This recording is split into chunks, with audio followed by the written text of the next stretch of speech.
اور یہود کہتے ہیں کہ عزیر اللہ کے بیٹے ہیں، اور عیسائی کہتے ہیں کہ مسیح اللہ کے بیٹے ہیں۔ یہ ان کے منہ کی باتیں ہیں۔ پہلے کافر بھی اسی طرح کی باتیں کہا کرتے تھے، یہ بھی انہی کی ریس کرنے لگے ہیں۔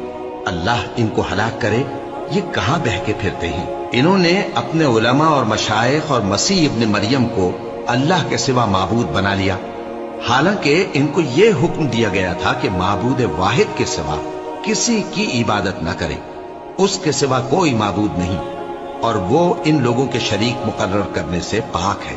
یہ چاہتے ہیں کہ اللہ کے نور کو اپنے منہ سے پھونک مار کر بجھا دے، اور اللہ اپنے نور کو پورا کیے بغیر رہنے کا نہیں، اگرچہ کافروں کو برا ہی لگے۔